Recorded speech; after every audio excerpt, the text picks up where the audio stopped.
Imagine this. Your heart, the steady engine of your life, suddenly begins to misfire. One moment, it's got this calm rhythm. The next, a terrifying, chaotic drumming inside your chest. Yeah, it's a scary thought. Or worse, a sudden silent stop. These aren't just abstract fears. They're the potentially life-threatening realities of ventricular tachycardia, or VT. Erratic electrical activity brewing in the heart's lower chambers. It's like a lightning storm has just erupted inside the heart's complex electrical system. Exactly.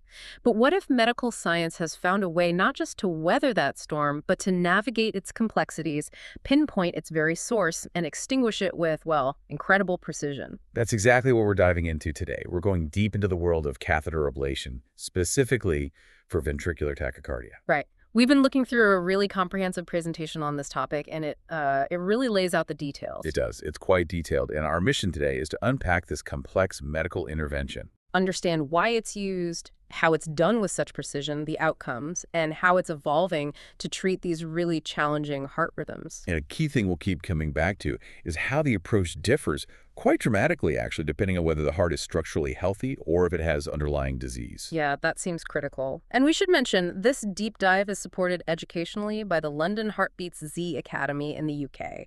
They offer a lot of courses, over 150 apparently, and you can check them out on social media, Facebook, Instagram, YouTube, for updates. Definitely worth exploring if this topic interests you. Absolutely. So shall we start with the basics? What exactly is ventricular tachycardia? Good idea. Let's make sure we're all on the same page. What are these ventricular arrhythmias? Okay, so ventricular arrhythmias are basically a group of abnormal heart rhythms that start in the ventricles, the heart's main pumping chambers down below. They range quite a bit in severity and pattern. Right. Not all the same. Not at all. At the milder end, relatively speaking, you have premature ventricular complexes, or PVCs. PVCs. I think a lot of people have felt those. Probably.